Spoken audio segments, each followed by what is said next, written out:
जय जगन्नाथ जय माँ तारिणी आज न्यू ब्लॉग को आपण मानक समस्त को स्वागत करुचे मु मिकी सांग मैंने आज केमती मेघुआ पाग होती पूरा मेघ उठेक अच्छी और मेघुआ पागरे मु बन दूची गरमा गरम पोटल तरकारी। तो चलतु आपण मैंने देखिए वीडियो कंटिन्यू करेंगे वीडियो को लास्ट जाए देखिए तो जानीपर आम गंजाम रे केमिति पोटल तरकारी हुए। आम गंजाम रे तो आपण मैंने जानी पोटल तरकारीटा बहुत ही बढ़िया हुए आ टेस्ट बहुत ही बढ़िया भोजी रे प्रायतः समस्ते करती। तो चलतु आज पोटल तरकारी बनैबा।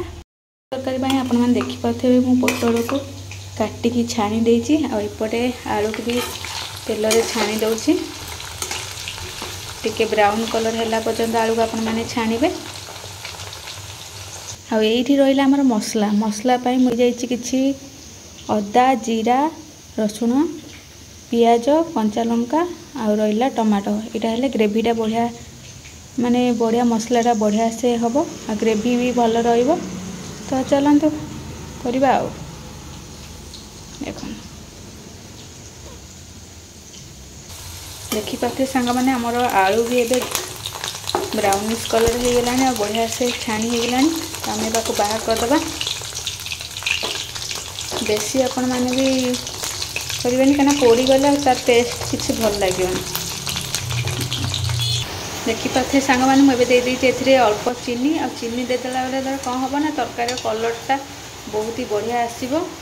चीनीटा टिके कारामेलाइज हो गला आम एदेबा गोटा मसला सब लवंग गुजराती गोलमरीच जीरा दे सारिकी आम ए दबा ए कौन ना आमर पियाज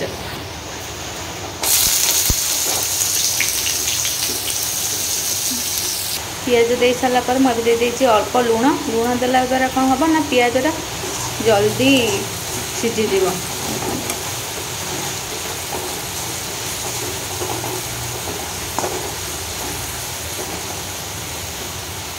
देखो चीनी देथिबा द्वारा आम कलर भी पियाजर रंग केते बढ़िया आसे कलर भी आसला एमती हुए तरकारीटा बहुत ही बढ़िया टेस्ट भी भल रहा कलर भी बहुत बढ़िया रहा। एमती छाड़ीदबा आम पियाज को भल भाव हाँपाई। सांग मैंने एपटे केमती वर्षा पूरा बात्या बन्या है देखो दूर दूर घर गुड़ा भी जमा देखा जाऊनी और सांगे सांगे ही एत वर्षा है कहतुनि केते जोर वर्षा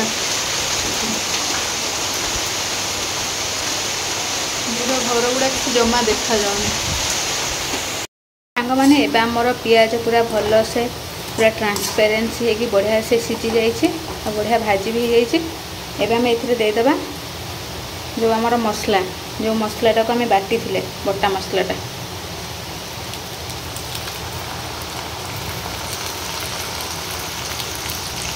एबे आम मसला दे सारा पर पियाज सहित मसला कषि हाँपाई टे समय छाड़ीदबा मीडियम आंचरे ता द्वारा मसलाटा भल से कषि हम। देखिपे आमर मसला कषि आसला एबे आम ए पकईदबा हलदी गुंड आउ लंका गुंड जहाँ भी गुंड मसला आपण मैंने जब यूज करते गुंड मसला तो आपण मैंने पकई पारे। मुझे गुंड मसला यूज कैनि एत तो मु मसला पकाऊनी मसला बाटी दिए जहाँ भी जिनस आपण मैंने बटा मसला करूँ और टेस्ट बहुत ही बढ़िया रहा। लंका गुंड देदेबा आप राग अनुसार आप जो अनुसार राग जब अधिक खाते राग टे अधिका देते और कम खाते कम देते आ देखो मसला को भल से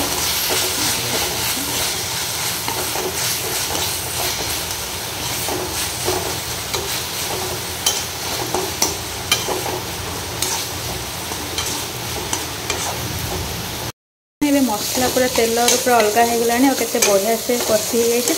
एबे आम कौन करिया ना पोटल आ जो आलू को छाणी थे ताको पकईदबा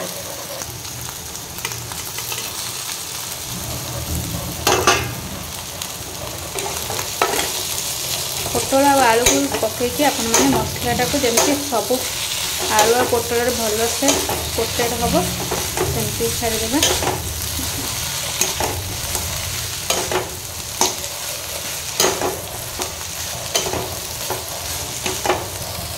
केते बढ़िया से सब टिके समय ଆପଣ ଏମିତି ଗୋଟେ ସାଇଡ଼ରେ ଛାଡ଼ିଦେବେ କଷି ହେବା ପାଇଁ ମସଲା ସହିତ ପୋଟଳ ଆଳୁ। ସାଙ୍ଗମାନେ ଏବେ ଆମର ପୋଟଳ ଆଉ ଆଳୁ କଷା ପୁରା ବଢ଼ିଆ ସେ କଷି ହେଇସାରିଲାଣି। ମସଲା ସହିତ ବଢ଼ିଆ ସେ କୋଟିଂ ହେଇଯାଇଛି। ଏବେ ଆମେ ଏଥିରେ ଦେଇଦେବା ଗରମ ପାଣି ଦେଇକି ଫୁଟାଇଦେବା।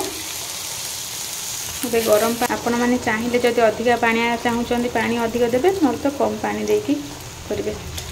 ପାଣି କମ୍ ଦେଲେ କ'ଣ ନା ଗ୍ରେଭିଟା ଟିକେ ମୋଟା ରହିବ ଆଉ ଖାଇବା ପାଇଁ ବଢ଼ିଆ ଲାଗିବ। ଆଉ ଯେଉଁମାନେ ଟିକେ ଅଧିକ ପାଣିଆ ଖାଇବା ପାଇଁ ଚାହୁଁଛନ୍ତି ଆପଣମାନେ ପାଣି ଅଧିକ ଦେଇପାରିବେ। ଆଉ ପାଣି ଦେଇ ସାରିଲା ପରେ ଆପଣ ଟିକେ ଫୁଟାଇବାକୁ ଛାଡ଼ିଦେବେ ପାଣିରେ। ଦେଖନ୍ତୁ ସାଙ୍ଗମାନେ ଆମର ଏବେ ପୋଟଳ ତରକାରୀ ପୁରା ରେଡ଼ି ହେଇଗଲାଣି। ଆଉ ଏତିକି ଗ୍ରେଭି ବି ବଢ଼ିଆ ସେ ହେଇଯାଇଛି। ଏଇଟା ଭାତ ସହିତ ଗୋଳିବା ପାଇଁ ମୁଁ ସେଥିପାଇଁ ଟିକେ ପାଣିଆ ରଖୁଛି। ଆପଣ ଯଦି ରୁଟି ସହିତ ଖାଇବେ ତ ସେ ଅନୁସାରେ ଗ୍ରେଭି ରଖିବେ। ଏବେ ଆମେ ଦେଇଦେବା ଗରମ ମସଲା।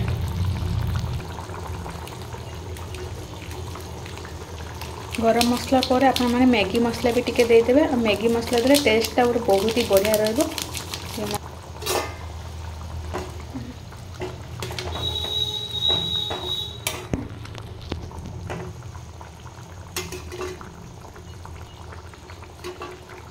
ଆପଣମାନେ ଏଇ ପୋଟଳ କରିକୁ ଆଇଦର ଭାତ ସହିତ ଖାଇପାରିବେ, ନହେଲେ ରୁଟି ସହିତ ଖାଇପାରିବେ। ଆଉ ଦେଖିବେ ଟେଷ୍ଟ କେତେ ବଢ଼ିଆ ଥାଏ। ଦେଖନ୍ତୁ କେତେ ବଢ଼ିଆ ସୁନ୍ଦର ହେଇଛି। ଆଉ ଯଦି ବୋଧେ ସାଙ୍ଗମାନେ ପୋଟଳ ତରକାରୀଟା କେତେ ବଢ଼ିଆ ସୁନ୍ଦର ହେଇଛି ଆଉ ପୁରା ୟମି ଦେଖାଯାଉଛି। ତ ମୋତେ ତ ବହୁତ ଭୋକ ଲାଗିଲାଣି ଦେଖିକିରି। ଆପଣମାନଙ୍କୁ କେମିତି କ'ଣ ଲାଗୁଛି? ଆଶା କରୁଛି ଆଜିର ପୋଟଳ ତରକାରୀର ରେସିପିଟା ଆପଣମାନଙ୍କୁ ଭଲ ଲାଗିଥିବ। ଯଦି ଆପଣମାନଙ୍କୁ ଭଲ ଲାଗିଛି ଆଜିର ରେସିପିଟି ଦେନ୍ ଲାଇକ୍ କରିବେ, ସେୟାର କରିବେ ଆଣ୍ଡ କମେଣ୍ଟ କରିବେ। ଆଉ ହଁ, ଯେଉଁମାନେ ମୋ ଚ୍ୟାନେଲକୁ ନୂଆକି ଭିଜିଟ୍ କରୁଛନ୍ତି ସବସ୍କ୍ରାଇବ୍ କରିବାକୁ ଜମା ଭୁଲିବେନି। ଆଉ ସବସ୍କ୍ରାଇବ୍ କଲା ପରେ ପାଖରେ ଥିବା ବେଲ୍ ବଟନକୁ ପ୍ରେସ୍ କରିବେ। ନମସ୍କାର, ପୁଣି ଦେଖା ହେବା ଏକ ନୂଆ ବ୍ଲଗ୍ରେ। ସେ ପର୍ଯ୍ୟନ୍ତ ବିଦାୟ ଦିଅନ୍ତୁ। ଜୟ ହିନ୍ଦ।